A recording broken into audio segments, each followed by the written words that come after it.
Welcome back, ladies and gentlemen, to the World Championship Series America Challenger. We have one more best of 5 tonight. It's going to be a PvP. Once upon a time, it would have been a TVP. Yep, StarDust versus Neeb. It's pretty exciting. Again, Neeb qualifying for WCS with 2 different races. Now he's here as a Protoss. Again, he started off rough as trying to get used to the Protoss, and now I think he's coming into his own. He was out of action for a good while, and I'd heard down the rumor mill that it was oh, Neeb disappeared. He's not playing anymore or something, and he was very young. I think came to play WCS America season 1 run of 16, and it must have been 16 last year when he first came into play, and now he's Protoss. He's given up the Terran dream. He's left us behind, and it's disappointing. I try to not sound like I'm coming off biased against Protoss, but I mean, he did go to the dark side. To be fair, if I could race switch and being WCS Challenger, making thousands of dollars playing StarCraft, I'd probably switch to if you're going to win more. And it doesn't even come down to the race being easier. It's just one of those ones that you feel empowered, right? There's all those options to play. And sometimes you just got to change it up. You know? You feel like you've hit a plateau, you make a big change, and this could be it for him. He's made it pretty far with Terran before. Can he do it with Protoss? He's up against StarDust, who was knocked out by a Terran. StarDust, who has been, we talked about this earlier, StarDust's track record against foreign Terrans is actually quite poor this year, but I don't think his PvP is that bad. It kind of has me concerned. For those of you who are just joining us, these are all of the matches that we've had so far today, as well as the matches that we'll be bringing you tomorrow. We saw Masa and Jaedong, 2 players from Premier last season, going back into Premier League.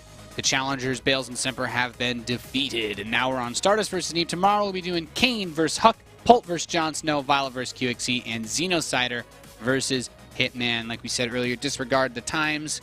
We're just going through the matches. We're gonna take it. We're gonna take it slow. And we're gonna make it happen.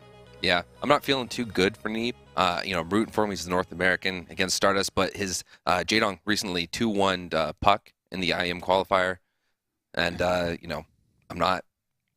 hoping, Nathanius. StarDust, I would say PvP wise, much stronger. I like StarDust PvP, PvZ a lot more than StarDust's PvT. It's his highest matchup. It's his best matchup. I'm still hoping that we get into this game and that Neeb just decides to play Terran. I'm not even joking. I really think that StarDust's performance versus, he was knocked out of WCS, the top 8 by Bunny last season, and like we said, he's lost series against players like Drunken Boy. I think this Chief General or War General, something like that, in a previous WCS qualifier, trying to qualify for Season 2, QXE.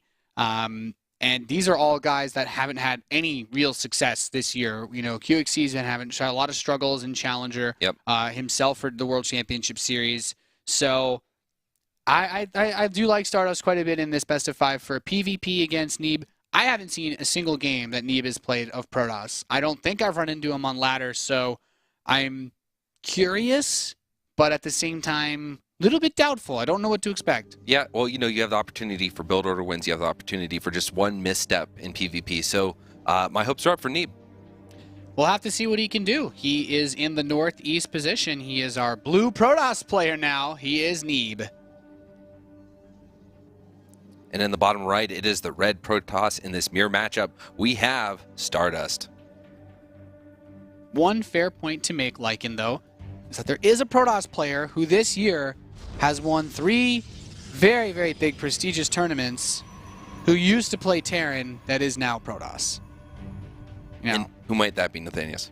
Well, it's Classic, It's Classic, of course. Classic, who, he's got that SSL championship, the GSL, just took IEM. He's, a lot of people are looking at a guy like him to be a top player, and he was Terran when he switched over to StarCraft 2. When he first played StarCraft 2, coming in to play Pro League, he was an okay Terran, but he wasn't a great Terran. And now he's a truly great Protoss player, and it just goes to show that you never, it's never too late to make a big change, especially with how young Neeb is, right? And okay, is he going for a cannon rush? Yeah, I don't think forge expands are a thing in PvP.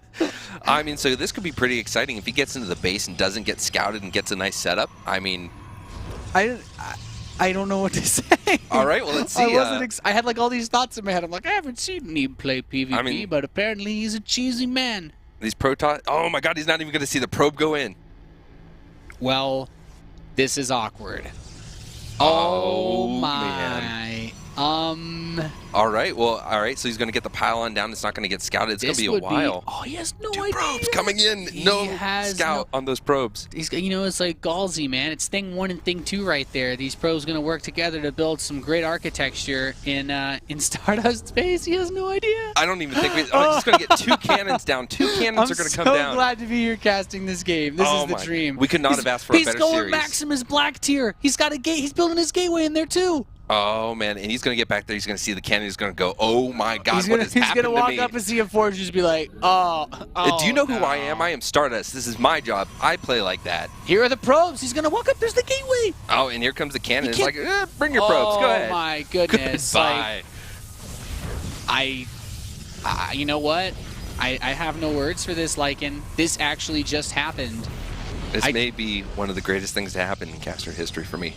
It's like your first time casting. You're just like, oh my God, this is great. He's gonna kill him here. Yeah, he can't get the mothership core. What's that gonna do? He doesn't have enough time to get Fulton overcharge, and the cannons are actually going to kill. The cannons would kill him before he got enough energy for it anyway. Yep, 3 cannons. That Zealot is done. That mothership core is done. Because now this second cannon that's just finished right now, this right here is the key, because this is what allows him to build more cannons in range of the Nexus. And now, even if he gets Stalkers out, it's still going to be really, really difficult to make this work. It's not undoable for Stardust, but I'll be honest, as someone who plays Protoss very poorly, I don't know how he's supposed to win this. Yep, he has Zealots. He does have that Stalker coming out, but look at the tech. No, that's it. It's the Maximus Black Gateway. Because he can build Zealots in his base, he can't do the thing that Protoss normally does where they just stutter step around the cannons and bait shields. He actually has to deal with the Zealots, too. First Roddy, now Maximus Black, driving the meta. Yeah, Protoss players is just making everything crazy these days. This is awesome. So, I mean, the Nexus is going to be lost. The probes aren't going to be able to get out of the base. There isn't a probe any longer on the other side of the map. What happened to Stardust probe that was on the map? Did he, maybe got killed by workers? That's it. GG. Neeb takes a victory. That just happened. That was incredible. Well, Stardust is going to be scouting his base very carefully next game. That was awesome. And that's exactly what we needed to see. That was a player that came into the game and was like, all right, I know what I'm facing. I need to do something incredible. And he did it. And everything worked out. He goes down to scout for the probe or for a pylon in his natural base. It's not there. He's like, okay, I think I'm safe. That's one way to start a series against a championship tier Protoss player like Stardust. Neeb is just like, he has some cannons and a gateway to boot. Neeb is definitely on a high right now. In the next game, I want to see him come in. I don't want that to get to his head. It's a big confidence boost coming into it. Especially when you look at Neeb must be thinking to himself, he's like, yeah, I can beat this. This guy's human. I imagine he's like done that on a barcode account, and a bunch of Protoss players have said really mean things to him. But Neeb's like, I know how to do it. And the thing is, there's so many ways for that to fail when you really think about it. Like, I'm sure Neeb really studied how Stardust opens and scouts in PvP. He's like, okay, he'll scout as natural, so I'm not going to cannon rush and build something on the low ground because he'll see that really quickly. So I delay. It's like a Galsy style, because the key to Galsy's old school cannon rushes, where he beat every single pro, by the way, on NA, has lost to Galsy in the old days, and that was just because he delayed it just a little bit and then just made it all happen very quickly. It's like you didn't realize it was happening in time because it was later than you would normally check for it. And this game, he did check his natural. He checked his main base. And then his probe went to scout across the map, and then Neeb's probe was just like, zip, zoop, came around the side and, built a bunch of cannons in his ramp. Yep, and here we are spawning on another 2-player map. Yeah, I'd be blown away to see anything equally crazy. This guy, though, he's up 1-0. Pulled a fast one. Cheeky Lycan. He is Neeb. And losing his mind in the bottom right, wondering what the heck just happened in the last game. He's down 1-0. It is Stardust. Yeah, certainly pulled a fast one on him, to say the least.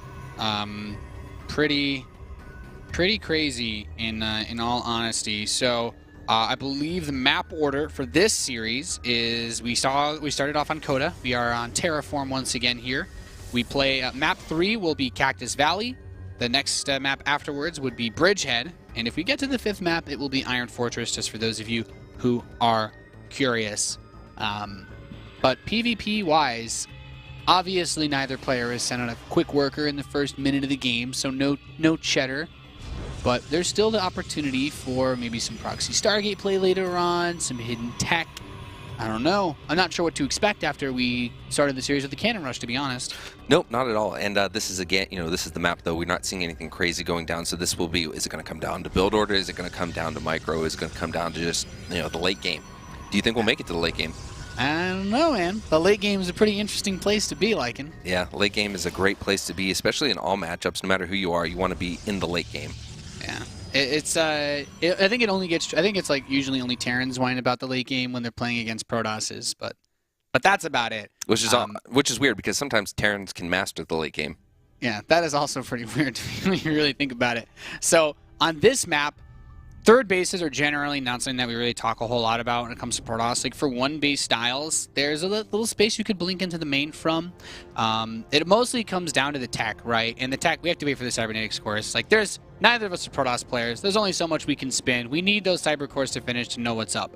But at the very least, StarDust has to play very carefully in order to, keep this series going. Because you play someone who's willing to cannon rush you in game 1 of a best of 5 like that, you have to be on your toes. So I imagine that if one of these guys goes for a safe play, like just a quick blink into Robo, it would be StarDust. And maybe Neeb would go, really fast DTs or fast, 3-stalker rush, try to Roddy build it up a little bit. Yeah, so he's going for a Mothership Core, and he is getting his Warp Gate research. So really, it's mirror for both characters right now. The Mothership Core is getting chronoed, though, so it's coming out a little faster, along with the Stalker. Yeah, it's not really like a huge deal, but it's a pretty safe way to open for both of them, because if any of them had to deal with like any sort of weird proxies that they weren't aware of or a fast Oracle, opening with a couple Stalkers is generally speaking enough. Now we do see a Twilight Council coming down. I'm assuming this is going to be for blink play. Yeah, and most Protoss players like it for blink play, because what blink will do is it allows you to deal with any of those early Stargate plays. If your opponent tries a gateway all in, then you can blink micro. Actually, with this probe being where it is, maybe we're going to see Dark Templar. I would like to see DTs. Generally speaking, when I talk to people like Rotterdam, usually what they'll say is like, if you open with that fast blink, usually if you don't rush out that Robo super fast, like DT can be really tough to deal with. But Neeb actually just gets his blink. He's gonna go, no Dark Shrine or anything like that. He's gonna go straight 3 gateway blink, about as safe as you could possibly play. I mean, it's also great for all-in type styles, because StarDust is getting the Robo facility, so he'll have less production available as far as gateway units go. Yeah, there are a lot of crazy places on this where you could, if your probe or your worker doesn't go around, you can miss this kind of tech, these kind of things. But he's not taking that risk. He is going for a fast Robo, though. Doesn't know that his opponent is playing blink yet, so he's playing a little safe. Yeah, and he's going to get another gateway. He starts his own blink, but all of it is just a little bit later. And if Neeb decides to just make a crazy big push, that could be enough in this scenario. He didn't actually build a pylon out on the map. He just tried to scout with his probe a bit late. And I think if he was going to go for an aggressive play, he would have built that pylon. So he's probably looking to expand with this blink after here. And I think StarDust, he's kind of giving me a similar vibe, to be honest. Like, both players have really the same setup. They just kind of took different directions in how quickly they would get to either part. Yeah, it's very exciting. I really like the early game of PvP because there's a lot of time spent on one base. There's a lot of opportunity for aggression. There's a lot of opportunity to drive where you want your opponent to go. I mean, the cool thing about Blink is you can do a soft contain. You can get a lot of map presence. You can get out there and be aggressive, or at the same time, you can take a safe expansion behind it. Yeah, and the thing is, actually, this could cause him to be a little bit worried. We see him warping another Stalker. Still no Nexus on the way for StarDust. He saw those units moving out, and it seems he's actually quite nervous. But Neeb is like, hey, I baited you, and he's just going to start his own Nexus. So Neeb actually gets his X-Bow up a little bit faster. Of course, if StarDust wants to get aggressive, he has that opportunity. But now I actually kind of like Neeb's position. He's played a little bit of mind gaming here. Even though StarDust has a few more probes, Neeb's Nexus is on the way a little bit faster, and StarDust still hasn't started his. So it's a marginal advantage. But he sees these Stalkers, and it's still like, maybe I should just keep warping in units. I don't know. Yeah, he warps in 3 more Stalkers. So StarDust still is on one base because he thinks he's about to get like all in or something. Nope. Now there's no sentry that could block them. If they blink into the base and they get blocked out with the sentry, they can't escape. I think that this could still be okay for Neeb. He's pulling back, in fact. So he forced a lot of Stalkers out. Yeah, and Neeb, I mean, as long as Neeb Because his Nexus will be done in time for any push that StarDust could bring. And the reason why that matters is he can Photon Overcharge. So Neeb basically gets his Expo a lot faster than StarDust. I can't say for free, but pretty much. Like, StarDust can't break Neeb right now. Nope, not at all. He has that base. He has the Photon Overcharge, and he has a great army. He does have his own Immortal out now, so I believe they're even on the Immortal count. Finally, StarDust is dropping, and he's also taking a Forge. Yeah, I mean, Forge is, you're going to get upgrades, but that Observer sees this Nexus is done, he's like, man. He gave his life for it, too. He's like, you're supposed to be an NA player. Why don't you have 5 gateways out on the map on one base? Yeah, so these Stalkers, they're out, they're moving, trying to get a little map presence, but they're really not going to be able to do anything. Yeah, I mean, he killed the Observer, right? Is there another Observer for him to get vision to blink into the main? He just built another Observer. Yeah, but he can't blink into the main then, right? So Nope. He's just kind of stuck. He's like, well, I could poke, but if you overextend in this position and you take a lot of damage on your Stalkers, then your opponent can just counter blink back on top of you. Yeah, he has an Oracle. Yeah, it's really good. It was actually a hallucinated Oracle. He's like... I was like, where did that come from? But yeah, no, he did have a couple force fields. He maybe could have been able to trap a few of those Stalkers after they blinked. Yeah. Maybe he already would start to think that that couldn't be a real one. But like if these Stalkers move too far forward, like there's not really much that they can do if they get forced to blink away and they're still in range of the Immortal, because then, like I said, a counter blink would be really, really nice. So here's something really nice. Neeb has had the ability to have this economy. He's been able to rush out a few more Immortals, right? He's about to have 3 Immortals. The player that has to go for Colossi first is going to be a little down. That Immortal count is going to give him a great advantage in an engagement against Colossi once he transitions to his own. Yeah, especially without Colossus range being done. StarDust has one on the way, but Neeb is just comfortably saying, okay, well, I have a good Immortal Anchor. Even if we were to fight and I'm down a Colossus, if I have 2 extra Immortals, those are going to kill that extra Colossus you have so quickly it won't even matter. So it really comes down now to how aggressive these guys want to play, which one of them wants to step out. And I mean, I guess if we really cut it to brass tacks, in these particular scenarios, Protoss players rarely like to force big engagements. They've both kind of resigned themselves now to just powering up for a long time. So what I'm expecting for the rest of this game is them just sit back and chill. Maybe throw a couple Stalkers here and there, try to pick off anything that's out on the map. But primarily, they're going to be building up. They're going full speed ahead towards that maxed out army. Yeah, this last Immortal is going to finish. Extended Thermal Lances goes down, and now it's going to be Colossi production. Yeah, and that's the thing that's going to really give a lot of power to both this army for both sides. I guess all I'm really looking to see now is like who realizes that they can build that third base first. Well, actually, we see 3 more gateways coming down for Neeb, so I think that he's going to go for that third, but then he might try to go for some pressure after that. Yeah. I mean, it's like the thing is, though, having the gateways is never bad because he can always choose whether he needs to warp in. I think it's more having the warp ins available. Like, I guess he could have gotten the third a little bit more quickly, but he still has it faster than StarDust, which is all that matters in this particular scenario, because I don't think that StarDust is in a spot where he can just go kill him yet. Like, he could try, but at that point, he is all in, and it's very, very risky. Like, I think he clears his third right now, and then he just starts this. Like, this pylon gets put here to prevent it from being placed. It's actually really smart by Neeb. So, yeah, he cancels it for 25 minerals. He delays that Nexus actually quite a bit, as StarDust has still not yet started it up. Yep, Neeb's +1 is definitely catching up. Very, very, very incrementally small behind against StarDust. Yeah, and it's not like Neeb is behind, like when you look at the supply. It's not like he's behind. It's more like Neeb's investment into that Nexus will allow him to jump ahead in that supply more quickly. So it's like he's temporarily in a place where he hasn't invested as much into the army, but it's still it's still small enough of a difference that it's not like a game changer, for example. Yeah, now look at this. We see 2 different tech paths coming down. We see charge lots coming down from Neeb, and we see Templar on the way. So we're going to see Archon, Immortal Colossus. I mean, the idea is that now you only want to spend gas on Immortals, Colossi, and Archons. You do not want to actually build more Stalkers. You do not want to build any Sentries in this position. Your focus are those gas units, getting some of those upgrades out, but you also really need the charge in order to throw away those extra minerals that you're going to be banking up because of that. And when I say that, the Zealots in general are actually pretty bad.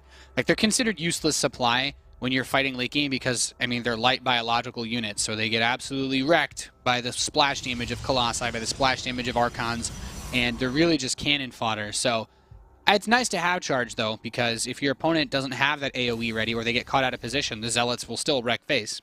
Yeah, so unless there's an overwhelming advantage in the Colossi count for Neeb, the Charge Archon Immortal is definitely the better composition to have. You get an edge with position. You got this mass of ball, right? Yeah. You need the positioning if you were going for a Colossus-based composition. Yeah, for sure. And that also comes into play with things like Time Warp as well. If your Mothership Core catches your Colossi out, they're so big and clunky, they have a hard time moving around. And now we see that supply has come much tighter together for both sides. StarDust is going to squeeze out a Warp Prism.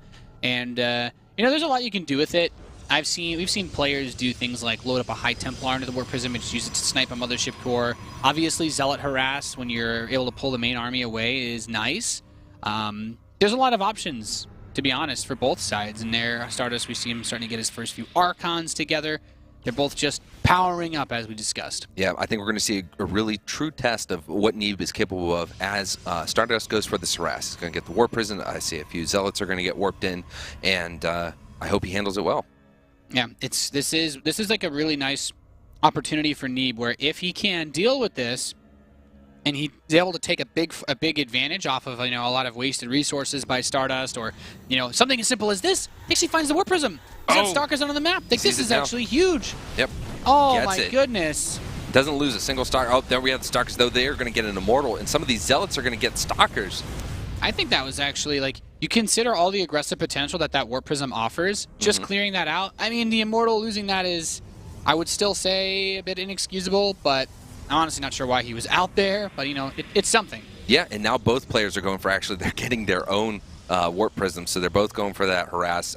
StarDust getting his own back out, and +3 attack about to finish. Yeah, everything is very close, very similar for these players. I will say that Neeb does have charge on his Zealots, whereas it's only just begun now for StarDust. So if Neeb gets into a position where he's reinforcing and trying to either chase or counterattack with Zealots, they're going to be a little bit more effective, Yep. StarDust Zealots can't chase very well. Okay, something I really like. He's taking a few units. He's going away, but he's also building a Dark Shrine, right? StarDust's like, all right, you didn't want a Zealot drop? Fine. We're going to play with Dark Templar. Yeah, I mean, DTs are always good in these scenarios because your army, once you're out on the map, like, some people like you make a mistake of forgetting to have an observer with your army, or, the observer just dies to something weird like Archon Splash. That's all very big. And now Neeb is posturing himself. I actually really like this position. Spread yourself out and just throw some Zealots at that third. Exactly. Zealots for the meat, and then you got the Colossi spread, so you can't have them focus down. It's actually a very amazing position to be able to take for Neeb. Like, StarDust has to push into a superior concave if he wants to actually defend his third. And once he loses his third, like, both sides are maxed out. It's nice, but reinforcing is going to get so much more difficult. And there's the Photon Overcharge, so, like, that's something, but I don't know. Neeb's going to pull back. He is taking damage on his 4th base at the bottom left. Yeah, there's some Zealots there. He's going to have to warp in at home to try to defend, but loses the pylon, so no warp in for you. Nope, that base is sacrifice. Oh, does Neeb actually realize there's a Nexus in the top right? I think he's going to find it. Yeah, I think he needs to kill this and get the hell out of Dodge. Like, kill this, recall back. I don't think he can save his bottom left base. No, he can't, but, at the very least, he could try to at least get a little bit of a counter, pull something back. He's going to lose actually a few probes that were rallied to that base, to those Zealots. He's going to come here. He's going to hopefully do some damage. He lost 5 probes. Neeb did 7 on the back end. He did take out that base, though. This is still a very tricky spot. Like, let's look at the total number. We have 5 Colossi versus 7, so StarDust is good in that way. Actually, I think StarDust just has more. Actually, StarDust just has a better army, I'll say. There's too many Zealots in this army for Neeb right now. Having 26 versus 15, he's got a solid, like 20 supply invested in Zealots, and Zealots aren't going to kill any of those big, beefy tech units that we were talking about earlier. Yeah, no, and that Warp Prism does get taken out by the cannon. A little bit unfortunate, but these Zealots are making good use of their position. Yeah, I still think that right now what Neeb should try to do, since he has this big gas bank, is just throw the Zealots away as quickly as he can and just reassign that supply into some more utility-based units. He did actually shave off a good number of his own Zealots. He's down to just 17 now. Then we have the Dark Templar coming in. He's building 2 Colossi at a time, so he'll actually catch up very quickly in that regard. And StarDust also recognizes, he's like, yeah, okay, let's get rid of these Zealots, get a more powerful army. Yeah, now, what I'm not sure about is both players taking these bases that have the exposed mineral lines, right? I think it offers the person that takes the advantage first the best opportunity. I think it's just a more central position. Actually, Neeb killed a few of his own units there so that he could free up supply for more High Templar. I have to imagine that it's all got to do with a central location between all the bases so that you can actually defend more easily. I can't think of any other reason. And he's got this Zealot DT force on the right side, and So this is really crazy because the Red Army is all out. Like there's only one cannon here to defend. Okay, second and third one are going to finish up, but if he was able to pick those off, those DTs would be so useful. Yeah. And I think he blocked it with the warp in, so I don't think he got it. Those Colossi, they're a little bit exposed. Time warps the Colossus. We have Neeb getting ready to move in now. His Archon's taking the first couple hits off this army, but those two Colossi immediately get picked off with StarDust. Yep, and now Neeb is in favor with Colossus. Neeb's warping in on top of the army. Oh, look at Zealot's that. This warping is a in from great behind. position. He's actually completely sandwiched StarDust's whole army. Oh, this is great. This is amazing position for Neeb. Neeb is taking a commanding lead in this game. Oh man. He got baited so hard. He's like, yeah, come by fourth base. I actually can't. I'm speechless. I can't believe that just happened. Okay, so GG is called, and wow. Neeb takes a 2-0 lead in the series. That engagement, though, he had just warped in. He didn't have a pylon or a warp prism with his army, and Neeb was just like, he moved in. He got the time warp on the Colossus, like I talked about earlier, but all the Colossi were like right here on the base, and then his Archons and Immortals were all here, so he had nothing underneath the Colossi to actually buffer for them. Then the Warp Prism comes in, drops on top of him, and then warps Zealots in behind him. Every bit of supply that he lost was instantly replaced in a manner that prevented the Colossi from being able to retreat. Neeb showing us some incredible decision-making, taking a 2-0 lead against last year's Premier League player. That just looked bad, to be honest. Neeb absolutely wrecked StarDust in that engagement. Didn't even look close. He finished that fight 150 supply to like 60. Now, do you think StarDust is getting a little rustled now? I mean, 2-0 lead. I would say StarDust should be feeling a bit rustled right now. That was pretty sick by Neeb. I'm just reaffirming the third map, Cactus Valley.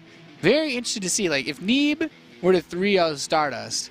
Like, if we come into this, we're like, all right, you know, we're not sure who's going to win between Masa and Bales, right? Masa ended up winning 3-0.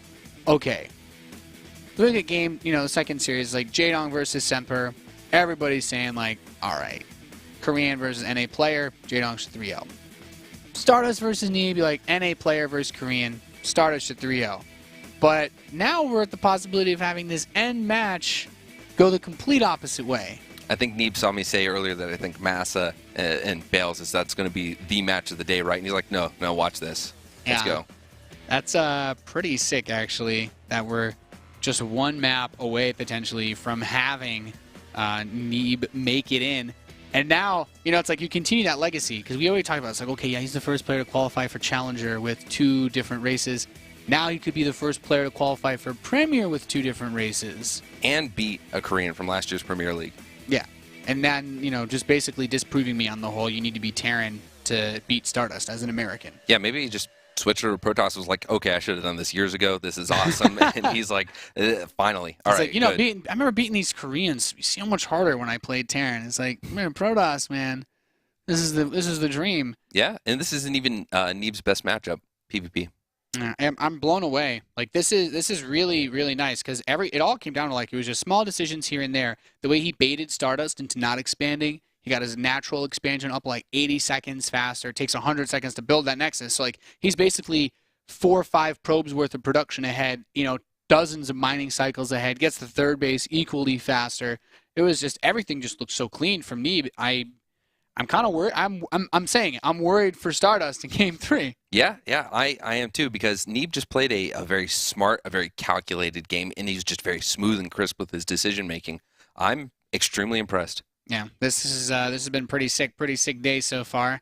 Thank you all for tuning in so far. We've seen you guys. I was looking at a couple of the chat comments. You guys really seem to enjoy that cannon rush. Hopefully, you've enjoyed the rest of today's games as well. And of course, we've seen some of your tweets, hashtag WCS. You guys have been very kind to liking here's first day casting some WCS things. Been doing a good job, so we're glad to have you here, and of course, glad to have all of you tuning in online and from wherever you may be. We are loading into the next map. This could be the last map of the night.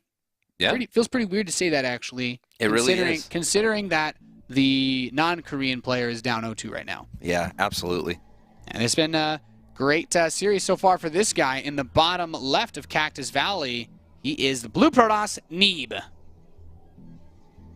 And in the top right, he is fighting for his tournament life. He's trying to get back into Premier League where he was last season. He is down 2-0, might lose 3-0, needs to win 3 games in a row. It is StarDust. Yeah, and Cactus Valley cross spawns. Let's talk about the biggest difference right now between the last two maps. It's a 4-player map. Neither of these guys know where the other is at the very start. They can't be sure, and that makes this a very interesting scenario, because we could have some of that hidden tech out on the map. You might not get to see in time if your opponent is gone for any type of sort of hidden tech, and that is what makes this really, really crazy. I think out of both players, Oracles would be a really good decision to go for.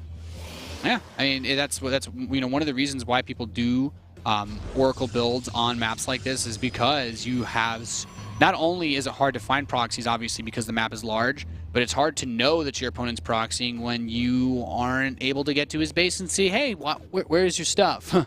No, so I think a lot of this is going to come down to first what they decide to do when they can't see anything, right? And then once they get that scout, who makes the right decisions. I mean, that's every game, right? But in PvP especially, that is crucial that you make the right decisions in the early game.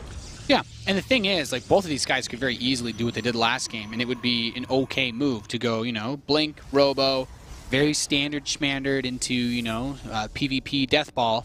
But Neeb already showed in the very first game of this series that he is not to be trifled with, and he will do crazy stuff from time to time.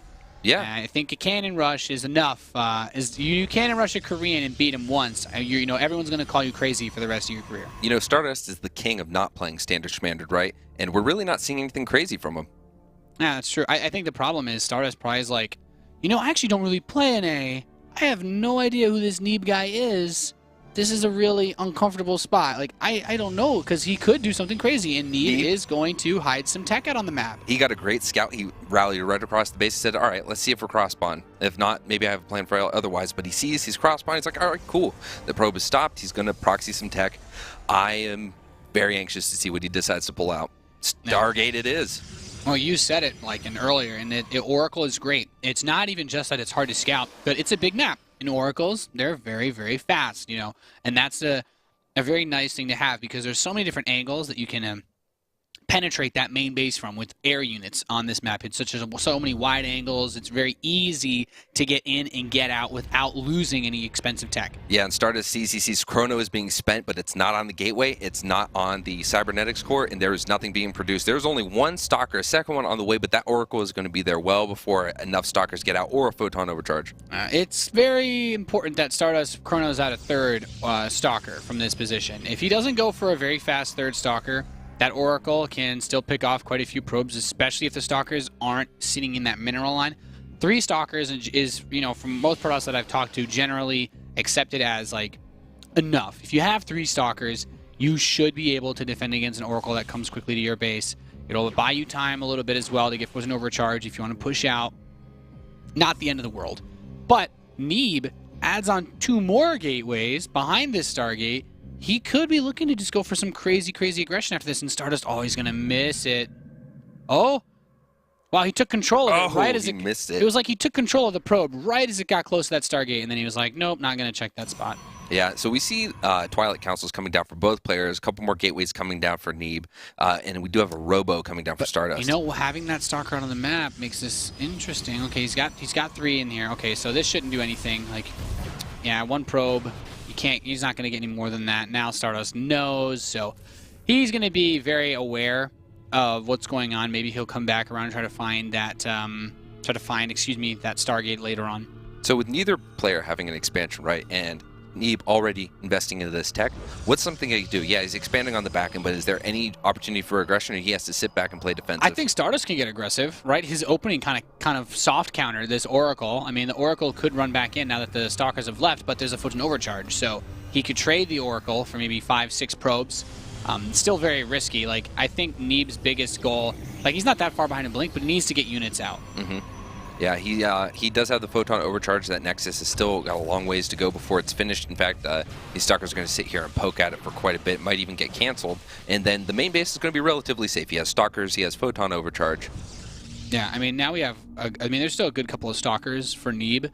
So it's not like StarDust can cancel his base. And he did force the photon overcharge with the Oracle. He is going to prevent StarDust from having energy on his mothership core just by having the Oracle out on the map. The biggest mistake that Neeb can make is losing that Oracle, because even though it hasn't gotten much damage, there is always that threat that if StarDust leaves himself exposed for even the slightest moment, Neeb will come in and, you know, an Oracle can insta-give a whole mineral line. Yep, that'll be the biggest advantage he can take right now in his current position. He does have his own robotics facility coming down, and he's trying to get some damage done. He does get a revelation, so that's nice on the Stalkers. Spend a little energy, know where the main bulk of the army is. Ooh. And, oh, there goes that Oracle. Very, very nice pick-off for StarDust. And, you know, Neeb, you never want to have to rebuild an Oracle like that because StarDust already has what he needs to deal with it. Like, he's just kind of stuck. Yeah. The question is, where does he go from this? He is getting his expansion down, though. I believe his expansion started a little sooner than StarDust, so that is good. That's something that he can come away with. But we do see now that +1 is already almost halfway done for StarDust. Neeb is just now finishing his forge. Yeah, and I mean, you know, going for upgrades in this scenario, I think we're basically on a track, Lycan, to go pretty much the same direction as the last game. The difference is that StarDust is not in this weird, awkward spot where he's behind. StarDust is the one that's feeling very comfortable, and as we race to 200 now, as many PvPs are wont to do, I think StarDust is going to be feeling a lot more comfortable. Yeah, he does have an Immortal coming out. StarDust is then going into Colossi tech right after. He does have the Robotics Bay coming out. Yeah, this is a good spot to be in for StarDust. He's getting all of his tech out just far enough ahead. I mean, little things here and there. You know, he just got supply blocked. Actually, he's gonna, you know, it's gonna hurt here and there, but it's not the end of the world. This observer actually sees everything, so he's gonna be like, "Oh, your Robo Bay just started?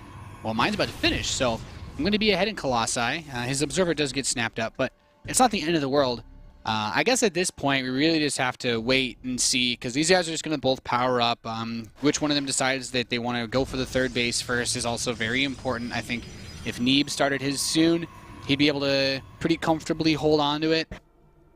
Yeah, I think in a lot of ways it is in Stardust's favor to take the advantage. He is in this position where he has come out ahead, you know. Neeb tried a little bit of cheekiness with the Stargate, and now Stardust can decide, you know, I have a window of opportunity. He's ahead in everything. He's ahead in upgrades. He's ahead in tech.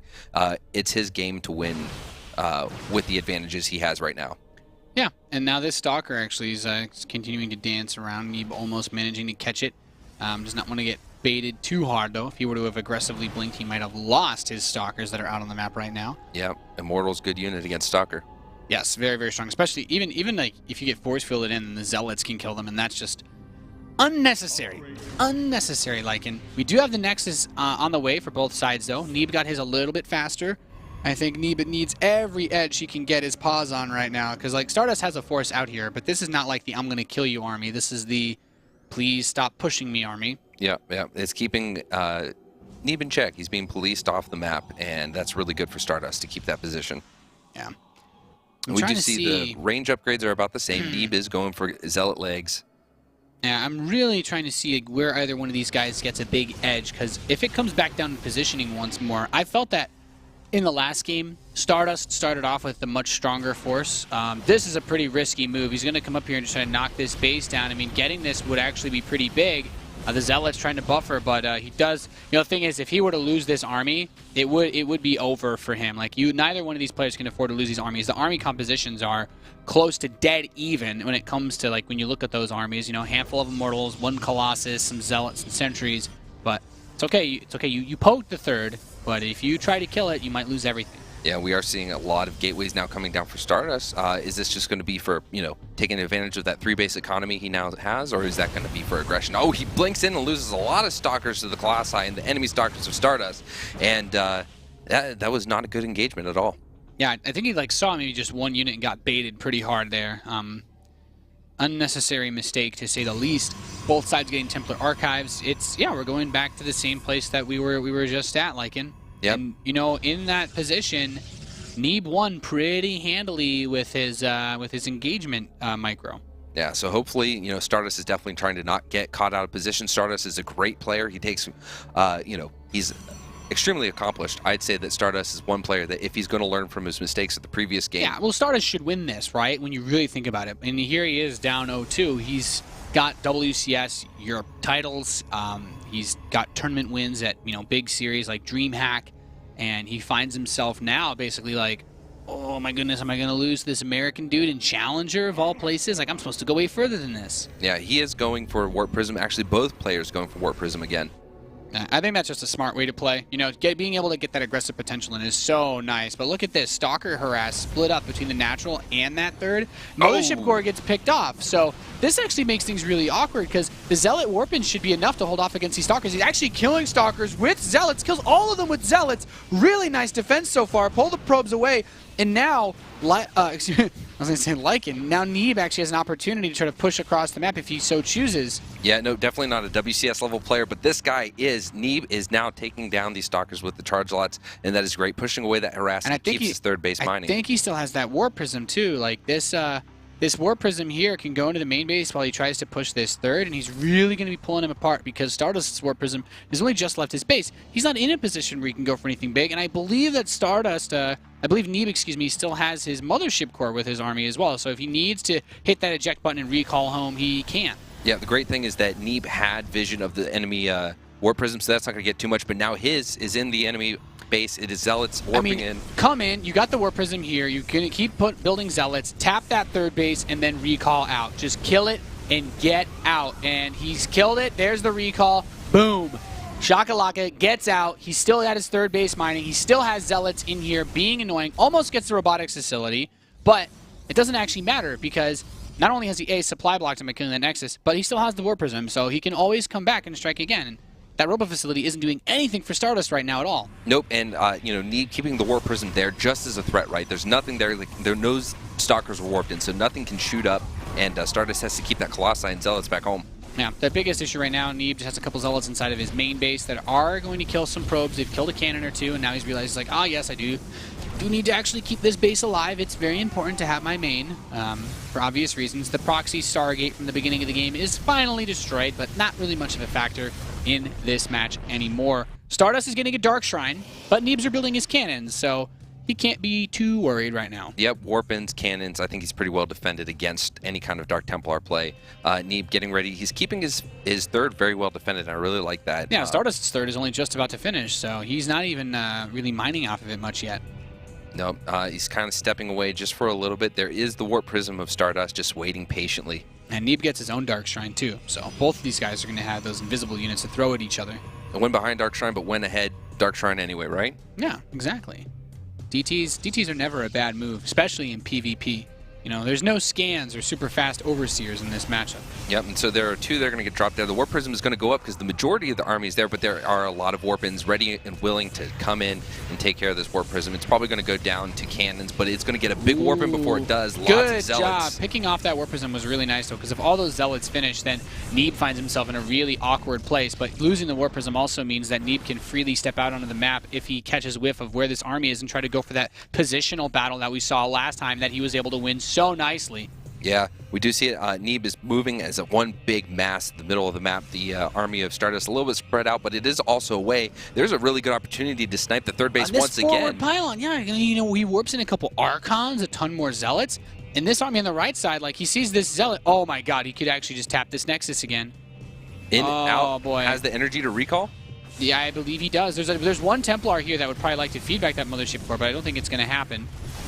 He does step away. He does feedback something. I'm not quite sure actually what he grabbed. There's a Time Warp to lock those Archons away, and now they're just jockeying for positioning. One of these Colossi is shooting an assimilator, though. That's hurting Neeb's position just a little bit. He's got another Colossus coming in on the high ground. Needs to keep himself spread out. Those Archons are really going to work now. Yep, those Colossi were able to get a lot of shots off before anything got close. But there's a Zealot reinforcement, so he has that pylon very close by to help with this, but, you know, the Nexus Cannon also chips in during all of this, and it's, you know, it's 5 Colossi versus 4, but with 2 Immortals to anchor, Neeb does not want to take this fight. He actually lost a lot of supply there, despite the fact that he was up on economy for a good bit. He does have his 4th base earlier, but now I think biggest things to look at are we going to see, you know, those Dark Templar come into play in the next minute or so here, because they have access to those Dark Shrines, but I think right now they're both just trying to repair those armies, and that has me worried for Neeb. He lost a lot.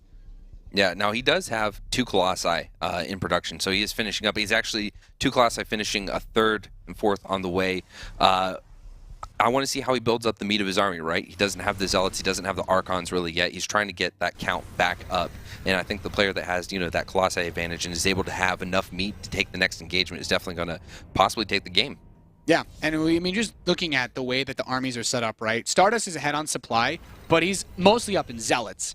And that insane number of zealots is nice, but those zealots are all going to die in like one shot from those 8 colossi when you really think about it.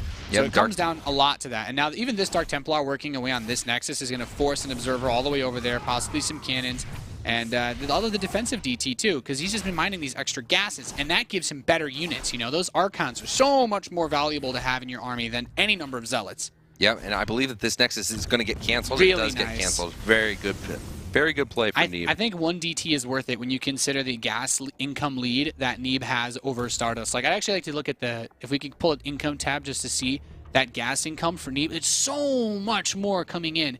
You know, you think about it, for every minute of mining, he's got like an extra 2 Archons that pop up in that army, or, you know, a whole extra Colossus.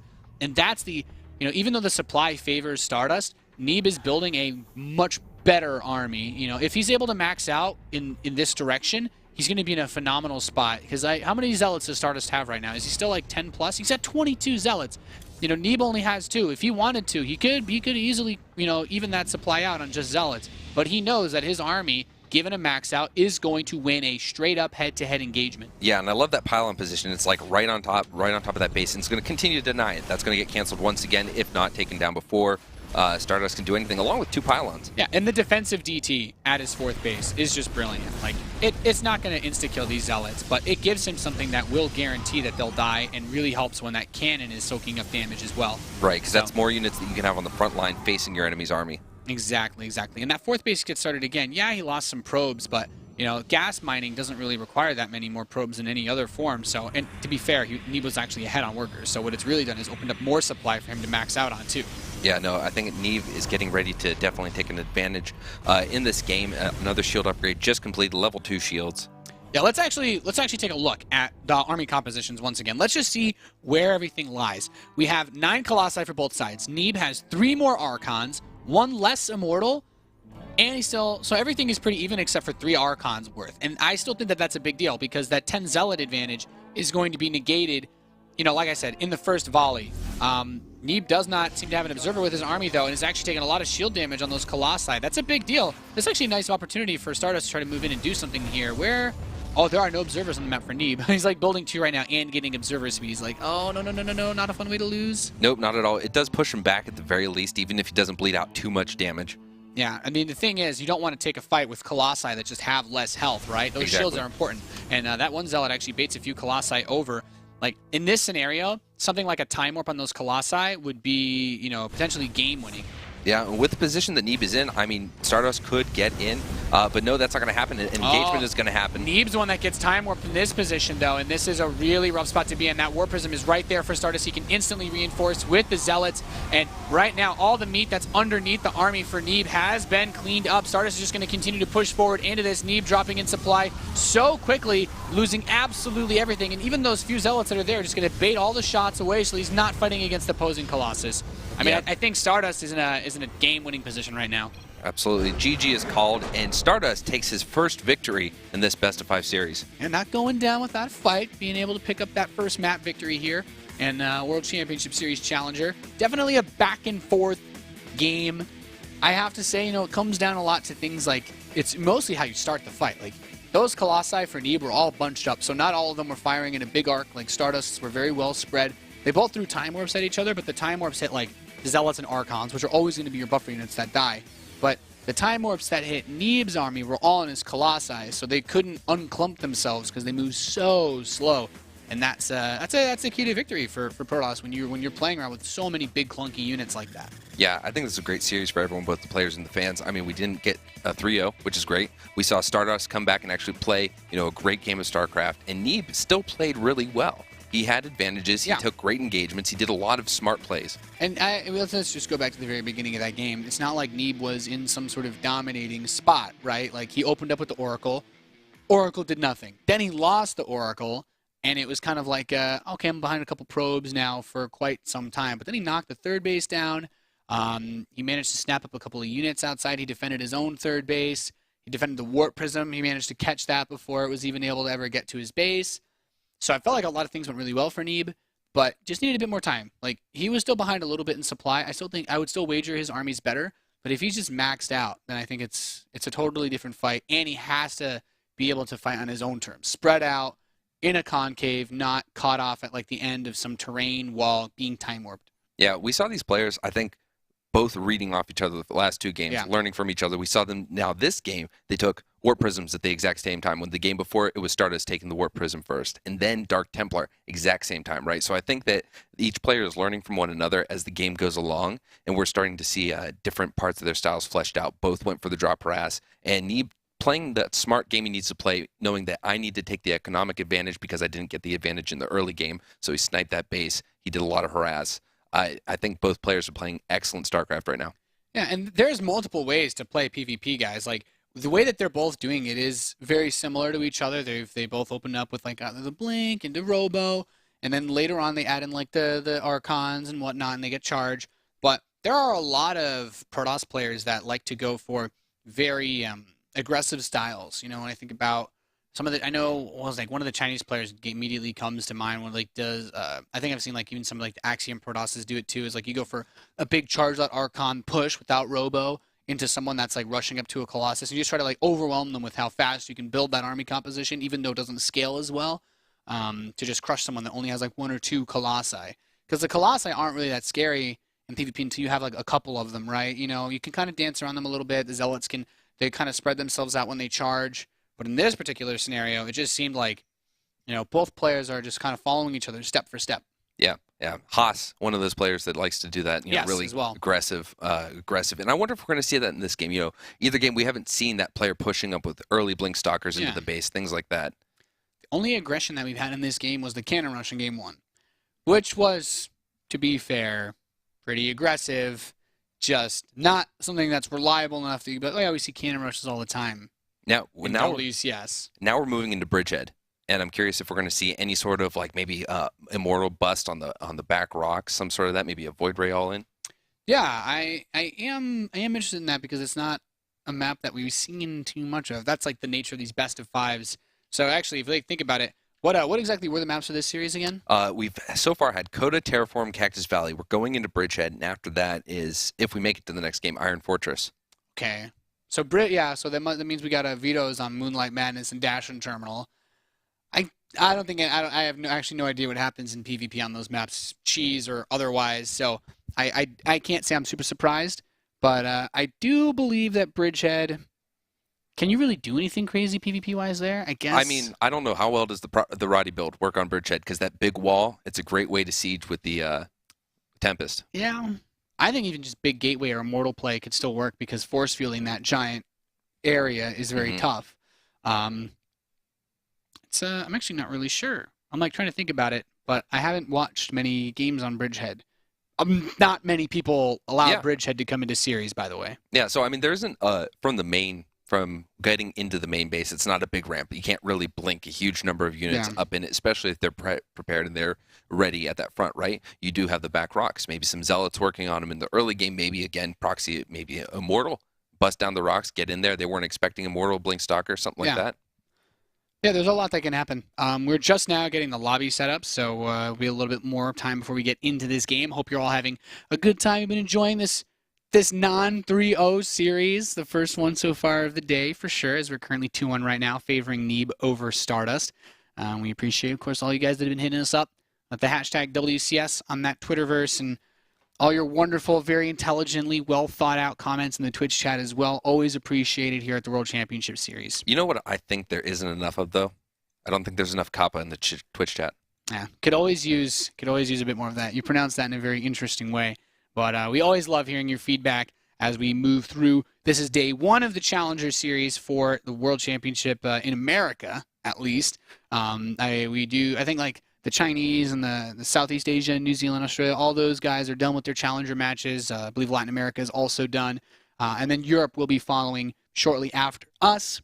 Starting next week. Yeah. So there's lots more StarCraft to watch. And then as we get into August, you guys will be able to catch Premier League. And then, then we get into September and we finish things up. And it's going to be the finals. It's going to be sick. It's going to be awesome. And, now it's, you think about Season 3, really, it's like, this is it. For some of these guys, a miracle run could make it happen. Someone like StarDust and Jadon, when you really think about it, like those guys They didn't do anything season 1. Neither of them were actually really playing much StarCraft either, and they kind of came in. They're like, well, we've had a long break from StarCraft during season 1. Now we're just starting to play again in season 2. Both of them had a really rough season 2 because of that. You know, you think about their results, their histories. Neither of them able to even get into the semifinals, and of season 2. Barely putting up results in any other tournaments as well. Like lackluster mostly across the board. Like both of them need a miracle run this season and to pick up some points outside if they want to have a shot at even thinking about the global finals. But we are finally loaded into the 4th game in this best of 5. We are on Bridgehead in the left position. We have the red Protoss player. He is StarDust. And on the right, he is 1 game away of breaking into Premier League. Give it up for the blue Protoss, Neeb. I'm extremely excited, Nate. This map, we don't know what we're going to see, and I think that's the most exciting part of all. Something crazy could happen. It could go to standard. It could go to the late game. Yeah, and it's just one of those maps where we are going to see this one vetoed a lot. If we really think about it, like there are some maps that only ever show up when we do WCS, that only show up in best of 5s or best of 7s, and it's not like. It's not a coincidence that's like, oh, wow, well, people just like randomly veto these maps. It's like, no, most players aren't as comfortable playing on Bridgehead as they are on, a map like Coda. Yeah, we see a probe going out already for StarDust. Coda, it's been the staple today, right? And I imagine tomorrow we're going to see the same thing. But I do like that not everyone has stayed back and said, okay, I'm going to go on these maps that we're used to, right? We haven't seen every single map from last season played, and I like that. We're seeing the new maps come out. Yeah, I'm mostly looking forward to seeing like Moonlight Madness and Dash and Terminal. Because the thing is, as crazy as those maps are, and as much as a lot of players don't like them because there's a lot of crazy stuff you can do on those maps, I still think that they're more interesting than our other maps that have been heavily vetoed. Like, I think we're going to see crazier stuff on Dash and Terminal and Moonlight Madness this season than we saw on like Inferno Pools or Secret Springs. Because maps like those got vetoed all the time, but when they got played, there was never anything cool on them. But on these maps, I think we're going to see some really interesting things. And we've already seen some pretty cool stuff. Like, we just look at, results from tournaments like DreamHack. You have these big spine rushes that happen. I think like we had like a PvZ where like Arium went 1 base Immortal and like beat Symbol. Like, some pretty crazy stuff is going to happen on these maps. Even though they're going to get vetoed a lot, I still think they're going to provide better games and be more interesting than, our previously high veto maps. Right. We have triple probes on each gas for both players now. And I wonder what we're going to see. We are seeing the gateway research coming down for Neeb. Yeah, big things to look forward to, of course, as these cybernetics cores finish up is where the investments go. Neeb is going once again to that quick stalker mothership core, same for StarDust. So maybe we just have blink openers again. Maybe just standard schmandard across the board. Yeah. Stalker coming out. Mothership core is now out for Neeb. Yeah, it looks like killed the probe scout. Yeah. There. So nothing crazy just yet, but Neeb does get to keep his scout alive. That is actually really, really nice, as it opens up the threat for him to go for some aggressive play later on. And ooh, a Stargate for StarDust. Yeah, that's going to be exciting. And we have both mothership cores poking across, going to see what they can get done. It's a very, put your mothership at core risk for hopefully some good knowledge, maybe a couple probe kills. Yeah, I mean, as long as it's not, as Todd would say, Zerati mothership core, where it just flies in and dies. Most players like to go in, you kill a probe, and then you just recall out. You have to wait. You got to make sure you have enough energy to do that, though. This is actually really important for Neeb, because this is the first time we're actually seeing StarDust build a Stargate in this series. So Neeb actually really, really needs to see this. If he can recognize what's coming, then he won't be caught off guard out on the map. If Neeb decides that he wants to push across the map with his first 2-3 stalkers, this Oracle could actually just kill him. So Mothership Core comes in. He has not spotted the Stargate. He doesn't know. Nope, he was right there. He was so close. The Stalker's doing a great job of keeping the scouting away. Poke again, Neeb. No, poke again. He can't photon overcharge his main base. Neeb, what does Neeb actually have at his home right now? He's building a Stalker. He has 2 in his mineral line. Okay, third one's going to pop. He has to keep them there. If he moves those Stalkers away in any capacity before that Oracle arrives, he's going to lose all his probes and probably lose this game. Yeah, he's staying in the mineral line. I think he kind of has a decent idea of what might be coming out of what he's scouted already. So he's staying back. He's going to hopefully be prepared. By not seeing anything, it does mean that it's possible there was a proxy. And now the Mothership Core comes in. Now he knows. He's like, oh, okay, well, I've already got 3 Stalkers here. I'm not worried. And that's a really comfortable place to be. because this does give Neeb the opportunity, if he wants, to try to find a way to just lock himself in on this base, go for a big aggressive push. He can do that. Yeah, and it's kind of, you know, the tables have turned, right? The last game we saw the Stargate come down for Neeb, and he goes with the Oracle, doesn't get anything done. Now StarDust in the same position. There he goes using that, but hopefully he does keep his Oracle alive a lot longer. Yeah, I mean, Blink is about to finish up, so he can't really shark around this base too much. You know, he has to be careful, and Neeb's going to throw on his Nexus. It is significantly later than StarDust's, though. And the problem with this for Neeb is, even though he probably very much so like to push across the map, he has a better gateway army, the threat of that Oracle is always looming. Okay, well, he kind of catches it there, but it's not like he's going to be able to kill it. No, but he does have 3 Stalkers still in the base that could get it, but they are they are revealed, so that they're not going to be able to do anything but take a little more damage off of that Oracle. Yeah, the power of Revelation in this position is really, really nice for PvP, just being able to scout and see what's going on. This Mothership Core, still just chilling. Yeah, not at home to do anything, though. You know what? I guess he could actually blink across those rocks, couldn't he? Yeah, he could. Now, there is an Immortal. Those Blink Stalkers don't want anything to do with that Immortal. Yeah, I mean, blinking 4 Stalkers across the rocks and then using the Mothership Core to provide vision to get it back to the other side would be nice, but StarDust has an Observer there. He's thinking about it. Yeah, he's considering it. Might do a little bit of fun play. He's sending his own Mothership Core back, and he does have the Observer now. And so he's going to, you know, sit at these rocks, maybe poke at them. Maybe he will blink over them and then use them as protection if he tries to defensively blink back. Yeah, this is actually really awkward because now he's blinked in. The Observer saw him blink in. He has to wait for the cooldown. He's actually going to lose some of these Stalkers, unfortunately. 2 of them do die immediately, and that's painful, man. Just throwing away a bunch of resources basically for nothing, and suddenly StarDust is in a really nice spot. He got his Nexus fast, so he picks off some units for free. Even though the Oracle doesn't do anything, you know, in the early game, does he still have that Oracle alive? Did he lose it at some point? No, he still has the Oracle. Okay. So that's still a big threat. Like, there's 2 Stalkers here, but he can catch any probes out on the map. He can use this and just constantly... Like, he doesn't actually need to kill anything with it anymore. He can just run around the map forever with it, like patrolling or whatnot, and just look for when a probe tries to build a pylon. You know, it's like StarDust can't be caught off guard. You know, Neeb can't move out onto the map if he's constantly running around with this Oracle and prevents any probes from putting pylons. Right. Now, we do see that StarDust is getting his Forge right now.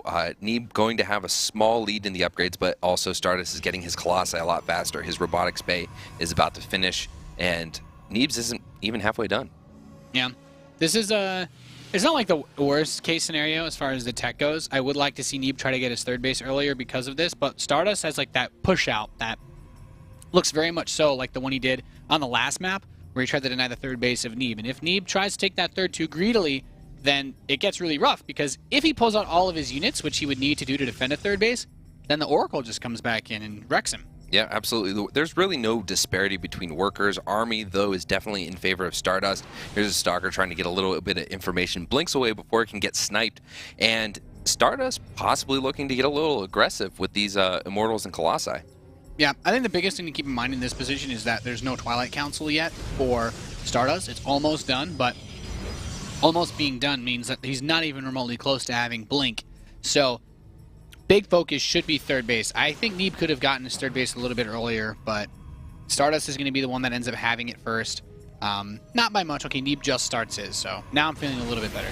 Yeah, he does get it down, and I mean, we're again seeing that little bit of role reversal. StarDust getting the faster 3rd than Neeb, but again, you know, this is PvP, and there's always the potential for Neeb to take a really good engagement. Looking at the upgrades, we see Charge coming down, Extended Thermal Lance also for StarDust. Both players getting Charge and Extended Thermal Lance.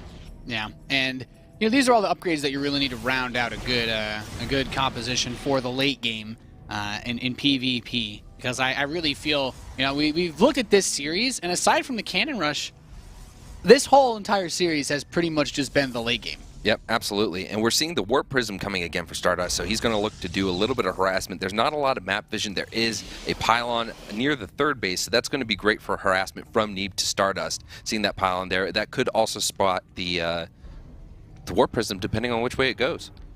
Yeah. And this is like a really important moment, because if, you know, when that harassment play really comes into it, this is how you get the advantage. Like, you still have this Oracle, and the thing is, the Oracle now has enough energy that it could actually sit and kill like 100 probes. Absolutely, but there is the Mothership Core waiting to do the Photon Overcharge, and we look now, we do see a Warp Prism heading out with some Zealots inside. Imagine this. You drop 4 Zealots, your opponent warps in Zealots to defend, you have the Oracle there. It kills all the Zealots before they even warp in. That's how strong that thing is. It's like there's so many like little things that can have such a big impact here. The Oracle is inside that mineral line. Yeah, just going after a few of these probes. I mean, it can even get to work on this Colossus. Like, Oracles are strong. Oh my god. There's so much energy on that Oracle. It could have still gone. Yeah, you know what, like, and I've actually never seen an Oracle kill a Colossus, but I actually almost lost it for a second there, imagining that it could have just happened. The dream was real. I was terrified. I was genuinely frightened. Oracles aren't something fun to deal with, especially when they have a lot of energy and you have nothing to deal with them. Yeah, it's not like any other harassment unit where it's like it'll stop at some point. It's like, no, it's just going to kill a bunch of workers. There's a feedback, though, to shut it down after it grabs another couple probes. So at least the Oracle threat is over. But look at the supply.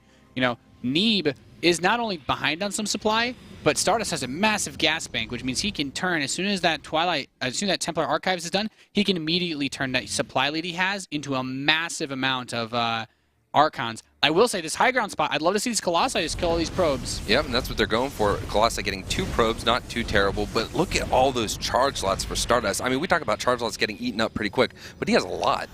Yeah, right now there's that it hasn't reached the phase yet where this army has enough area of effect damage to actually be able to kill like a massive number of Zealots. Like, Neeb is not yet ready to face this army of StarDust. At least I don't feel he is. No, and StarDust is getting ready to drop a few more Zealots inside the base. There it is. There's an Archon trying to do a little damage. Might get the Warp Prism before those Zealots knock it down, but no, those Zealots are going to be there, and there is no Warp in to defend it. Losing that Archon, so expensive to just 300 minerals of Zealots. Now, that third base mining gets denied again. This Colossus positioning for Neeb is really nice, because if he tries to push up that ramp, StarDust, I mean, then he gets hit with the Time Warp. But StarDust is like, okay, screw this, I'm going to recall, picks off all these Zealots, blinks to the left side, but the Warp Prism is still there. That threat is still alive. Yeah, I think he needs to put a few more cannons down, at least for the defense of that base. He had them in the previous game. They worked well, paid dividends. I think it's a smart investment at this point. It's just on Bridgehead, man. There's that space runs all the way up and down, your main and natural. Like, going for drop play here is just so easy. You know, I think about from a Terran perspective, you just bounce across all day. Or, you know, from the Zerg perspective, the mutas just fly back and forth easily. And if you're Protoss, then those Warp Prisms have to be your key to success as well. Yeah, map vision, absolutely critical, especially when dealing with those multi-prong harass. You got to know where it is. You have to know the right way to split your army up. And we're seeing a lot of these engagements the past few games coming down to who knows where their opponent is and how they split their army. Yeah, there's only so much you can really do in scenarios like this, but that Warp Prism has to be a big play. Picking that off, really, really nice, though. Neeb is going to be able to catch himself breath of fresh air there as he cleans up these Zealots. I think he can try to pull some of these Stalkers out of his base, try to help a little bit more. Does lose 2 probes, but that army of StarDust still a bit had quite a nice chunk ahead in supply. I'm actually curious, just take a look at the army compositions just so I can be sure. We do have, yeah, I mean, he's ahead in Colossi too by a large margin. I think that's a really, really important thing to keep in mind. Like, this is not just one of those, oh, he has more Zealots than me armies. It's he's got twice as many Colossi as me. Yeah, no, he does have 2 more Archons than his opponent, but I mean, is that really going to make a difference when you have all that other meat and potatoes in there? I'm not so sure it will. This is a very tense moment right now because Neeb just wants to be allowed to sit back and try to max. But I have to say, you know, you're in a position like this, you know, you're in the late game, remaxing isn't going to help you. Nope, not at all.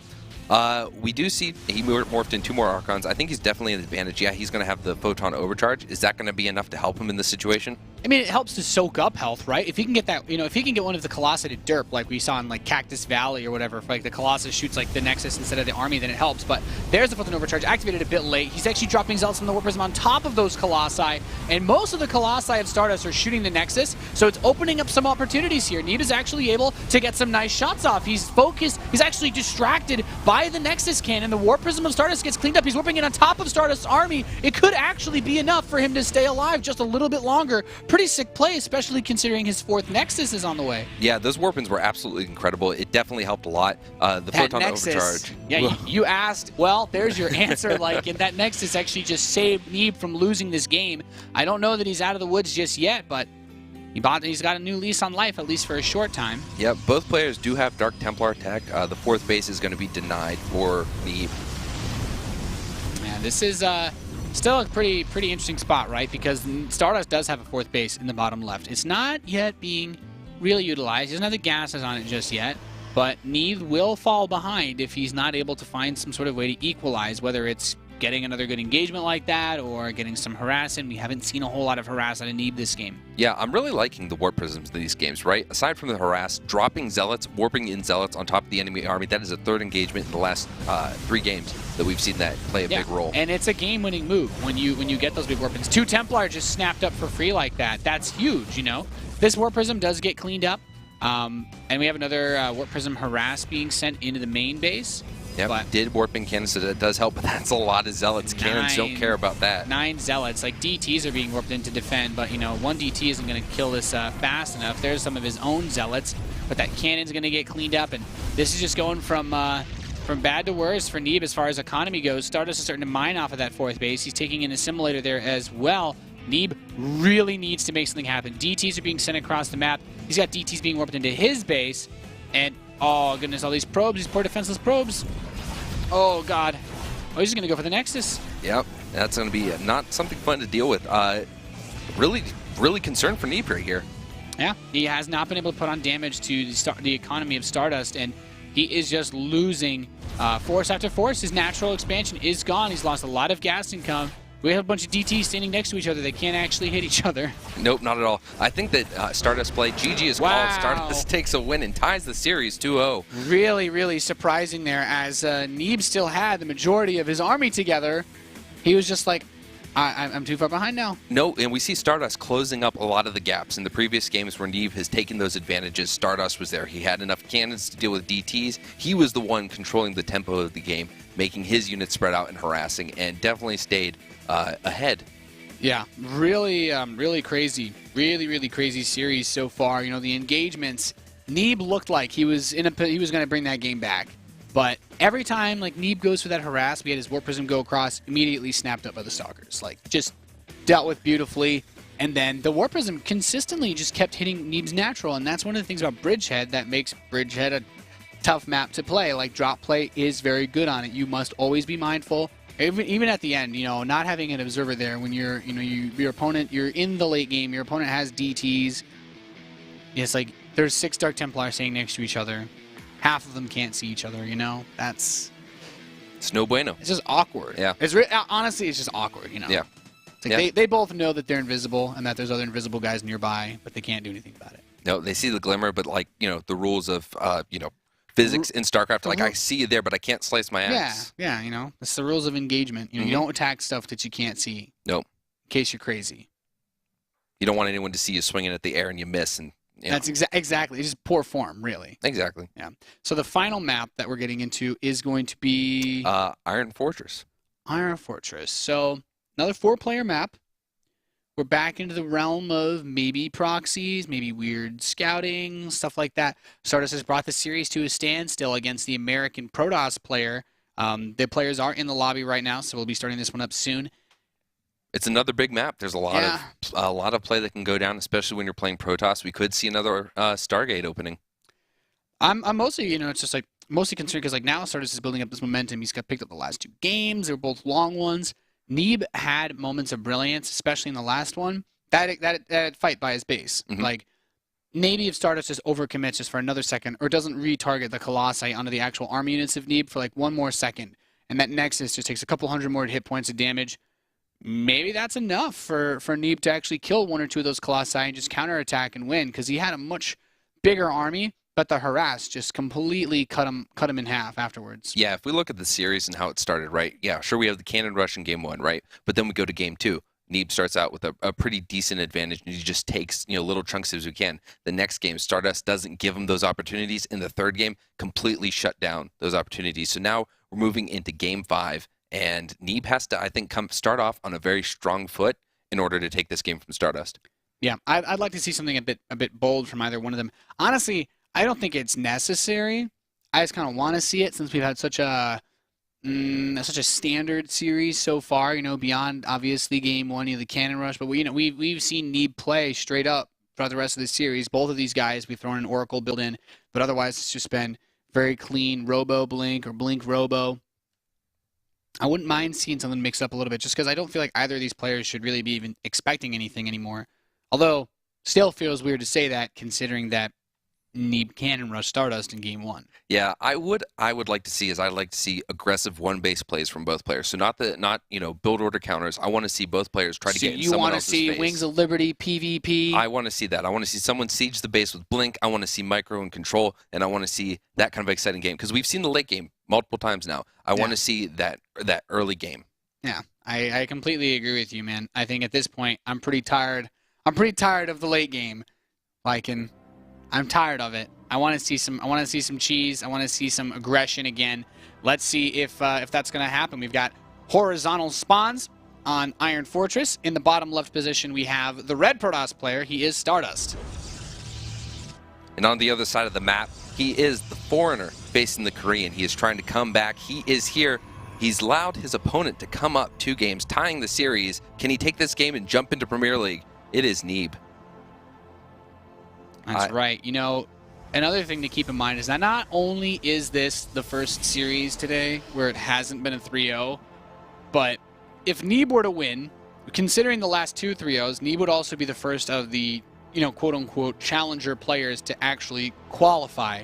So we've had 2 of the previous Premier players already take those victories, and that's a nice, comfortable position to be in. You know, you're the guy, you were in Premier before. Sure, you got knocked down at some point or another, but you came back in style. You were able to win your challenger match, and that's kind of what you come in expecting.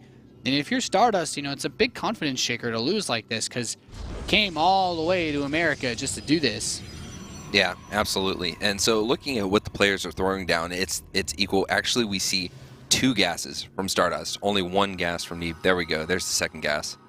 Yeah, so slightly later second one, but it's not anything crazy to say the least. PvP, I feel like it's tough to really figure out what anyone's doing until that cybernetics core is done. Really, there's only so much you can do unless they go for a quick second gateway, for a 3-5 stalker rush. But Neeb lucking out with the early scout, getting the right direction the first time. Yeah, actually, that's a pretty big deal. Being able to see this, he knows he doesn't have to deal with proxy gateway, in the middle of the map or something absolutely insane, and StarDust will find himself being probably sour about that. Yeah, absolutely. So we're going to see Neeb on the other end, not really deviating. We're not seeing a lot of extra production yet, and just biding his time, trying to make a decision, probably. Yep, I think that's a pretty important thing to do. And if you're going to be in the rubber match for a best of 5 with $1,000+ on the line, because both of these guys, if you make it to challenger, for any of you guys wondering, you get $3,000. You get a ton of money. You qualify for Premier, you're guaranteed into challenger for the next season, at least based on this year's rule set. And then you also have, another $1,500, I believe. You get a couple more WCS points. WCS points not really a factor for either of these players, as neither of them have had any real success outside of WCS, or even in WCS, I could say. But, getting that money, having some more matches to play, keep yourself busy for the rest of the year, also very important. So we are seeing, again, Stargate for StarDust, Twilight Council for Neeb, same as last year, as you were last game. Yeah, same as last game. Nothing really mixing up too much. I mean, Neeb, is he going to get that quick scout off? That's the real question, and I don't think that we have those mothership cores being so aggressive out on the map looking for the scouts, and that can hurt, because okay, you see this pro, but you're probably not going to be able to kill it, and if you try to run over to that main base, you're exposing yourself a bit more, since unlike Bridgehead, you can't just retreat to that high ground so easily. Yeah, that stalker gets a first couple shots before the other one does, so in a trade, this one's not going to do as well. StarDust might chase up into there, but there are 2 stalkers now, and he's going to want to get away. Yep, StarDust stalker taking quite a bit more paint damage. I mean, losing this would actually be really big. He cannot afford to lose this stalker this early on. It's going to make things very awkward for him. I mean, I do like the idea of using that stalker as bait, though. If he's able to pull him out a little bit more, then that Oracle could potentially get some game-winning damage done. As Neeb with 2 stalkers out there is fine. I don't know, did he build a 3rd one? Or is it just 2 inside of his base? It's very important that Neeb, just 2 right now. So, with 2, yeah, I mean, it's... Photon overcharge. Yeah, he should need a photon overcharge. He could trade... If he wanted to trade the Oracle out against 2 stalkers, he could get a couple probes, but... would still be pretty bold of him. And yeah, he actually wastes a little bit of his energy attacking the Stalker, so only 2 probe kills versus 2 Stalkers. And then the overcharge killing the Oracle. Great patience from Neeb on that one. I think that may have been calculated. Get as much damage as he can. Don't use the overcharge if you don't have to. And then he's like, then he realized, he's like, you know what? The overcharge is worth an Oracle. And I would agree with that decision. I think that was actually really smart. And patience, that's actually a really good way of putting it. Because he didn't do it immediately. He was like, yeah, okay, I'll play around with this a bit. And then StarDust is like, well, I think I can get into the probe. He's like, you gotta look at this, right? And this is the position. This is his game to get into Premier League, right? And to have that patience right now, I think that says a lot about a player. Yeah, it doesn't seem like he's sweating it too much. Obviously, this is a scenario where both of these guys should be a little nervous. If you're not nervous in a position like this with so much on the line, you know, you're a little bit crazy. But being able to keep yourself cool and collected during all of it is also a really big deal. Yep, and StarDust getting his pylon scouted by Neeb, so that aggressive pylon is going to be taken down. I also like that Neeb is also going to have Blink and Immortals, right? We don't have a Twilight Council down for StarDust yet. Yeah, this was a weakness of the last game, and I think this is one of those few scenarios where, I mean, Neeb is getting a Forge, but I really wouldn't even mind if Neeb was able to force some sort of fight where he can use that Blink and a similar composition of having an Immortal or two mixed in. I would still really like to see him turn this into a micro battle because I think Neeb's control is very good. You know, especially you used to play Terran, okay? There's one thing that you need to be able to play Terran, it's control Lycan. So I wouldn't have minded seeing him trying to turn this into a micro battle when your opponent doesn't have Blink. It should be pretty easy to win. No, I agree. And now we have +1 starting for Neeb as well. And this is exciting. I mean, what is StarDust doing? He's moving across the map. He has an Immortal, I believe. Yeah, starts moving across the map. This can't be any actual commitment. In fact, I'd say what he's doing right now is actually pretty risky because if he gets too close to that base, like being chased, he will lose. He will lose everything because that Immortal is there and he won't be able to focus any of the Stalkers down because of Blink. So he needs to be careful. Perhaps he was hoping to run into something and StarDust built another Oracle. So he's telling himself, okay, well, I think I can make something here. But this Phoenix actually could run right into that Stargate. Yep, and it's going to see it. Oh, there we go. Hopefully it went far enough. He sees that Stargate is building another Oracle, and he's like, well, I know what I'm going to do. Not leave my mineral line completely unexposed. Did StarDust cancel that Oracle? Did he let it finish? I think he canceled it at the last second. He canceled it at the last second. So Neeb does build a cannon in his mineral line. Not the end of the world. Obviously, he could have invested it somewhere else if he had known that the Oracle would be canceled, but I can't fault him for that. No, not at all. And I mean, he's putting cannons in both mineral lines. This is something that has been important in the later stages of both games. That's exactly it. It hasn't really hurt him to have defenses in his base either way. Like Warp Prisms will become a factor in this game. Like I'd be willing to put money on it. You know, if we go to the late game again, then there should certainly be more harass. I'm feeling really good for Neeb. He's got a Colossus on the way. He's ahead actually with his +1. That's going to finish soon. He has the equal Immortal count to his opponent. Legs on the way. I mean, and just now the Twilight Council going down for StarDust. I like Neeb's position, Nate. Yeah, he's going to have both Twilight upgrades very quickly. He has as you mentioned, the Colossus coming in. I don't believe he started his range yet. He's spending a lot of gas right now. But starting that third base, too. And I think that's really, really big. Especially considering that while he may not have enough to go try to win this game, he certainly has enough that if StarDust tried to attack into Neeb's third base, it'd be a fool's game, Lycan. Yeah, absolutely. So, Neeb doing really well this time. I think we're seeing him collect himself, being very composed. Just overall, I'm impressed. Even if he doesn't take this game, just the series overall for Neeb has been incredible. Neeb has really, really displayed some solid PvP so far here in this match. Playing straight up head-to-head, toe-to-toe against StarDust is not something that everybody in the American scene is going to be able to do, Lycan. No, not at all. In fact, after this series, either way, whichever way it goes, I'd definitely like to talk to Neeb and see how he felt about this, what his thought process was going through these different games. Yeah, because he's taken a very cool, calm, collected approach. He hasn't focused on the harass quite as much as StarDust, but it's still been really, really good in terms of how he's dealt with it. But that's another thing to keep in mind because the key to success for StarDust was harass, but it's much more difficult to throw those Warp Prisms at your opponent when you're behind. Yep, absolutely. And I think that whole, that patience and that handling of yourself against a Korean, well, that's usually what you see, right? You see the Korean facing the foreigner, and the foreigner seems to kind of just fall apart and make, bad decisions. But we're seeing crisp play out of Neeb. Neeb shows no fear in the face of Koreans, Lycan. Not at all, and he's getting a Dark Shrine now, too. So hopefully, I mean, we haven't seen any game-changing moments with the Dark Shrine, but maybe this time... He doesn't have a Templar Archives, does he? No, he doesn't. StarDust does, however. So he has... a cheaper route as far as gas goes to get Archons out too. So I'm mostly curious in terms of like if he's actually going to go for heavy DT play or if he's going to really use like Archons in his army. Like this Hallucinate Phoenix won't see much, but if he pushes towards his third, like I don't know what he's hoping to get done here. Yeah, if he takes the very, very patient route, I think he's placing backup pylons right now. He's probably going to place another pylon closer to the third of StarDust, and that'd be a great way to warp in some harass, some Zealots, and some Dark Templar. Yeah, I mean, a couple Zealots and a DT, knock the cannon down, become annoying, especially with how far out on the map StarDust's army is. Like, he really needs to be careful here. I don't like that StarDust is being so far out on the map if he's not going to actually push the issue. Yep, there goes the Warp Prism for StarDust. It's going to the base. It has those 4 Zealots, as we have seen every game. There are 2 cannons, and there are plenty of Warp-ins ready.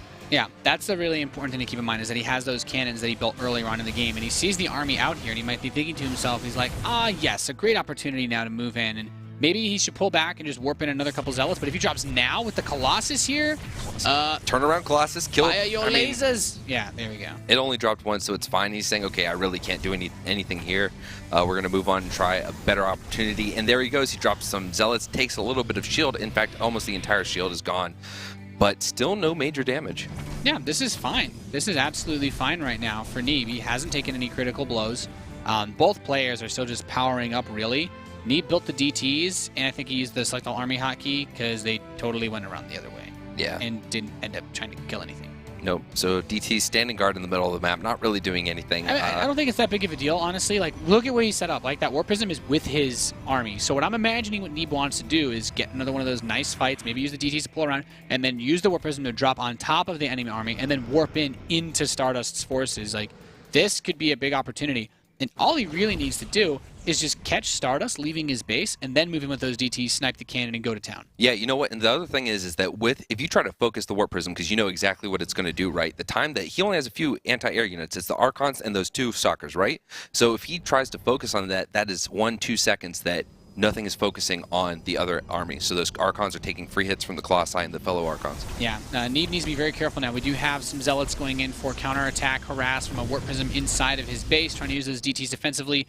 He's trying to catch his army in an awkward position. He's going to move in. There's the Colossi. There's a significant Colossus lead, though, for StarDust as both sides begin to throw in those Time Warps and those Guardian Shields, trying to hold on in this position. But the Colossi are all still standing, and there's that Warp Prism. The Warp Prism's right on top of the Colossi. The Zealots are actually focusing down. StarDust is pulling his probes like to try to stop this attack. Oh, this is incredible. The probes are going down. The Colossi are going down as well. They're hovering on the edge of the cliff, so the Zealots are not going to be able to do anything. But still, I mean, if you look at the 2 armies... he lost all the probes. He's not mining off his third base anymore. Like, this is actually okay. This was enough. He just needs to hold this position. Yep, don't lose the Warp Prism. Take it. There we go. He keeps it safe. The Colossi can't shoot up. I mean, really, he could just warp in right now. Yeah, I mean, I think that'd be it's totally fine. It doesn't even, I don't even think it matters. Like, he's done so much damage. He's upset just an incredible amount, and he has so many more Warp-ins that are going to be ready for the next fight.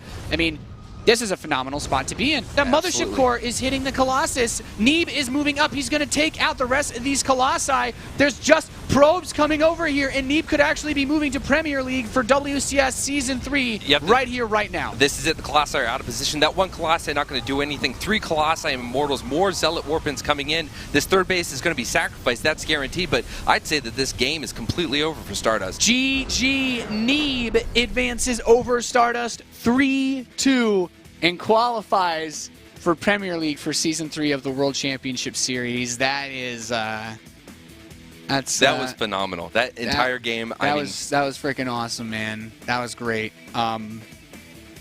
Neeb, Neeb, America. There you go.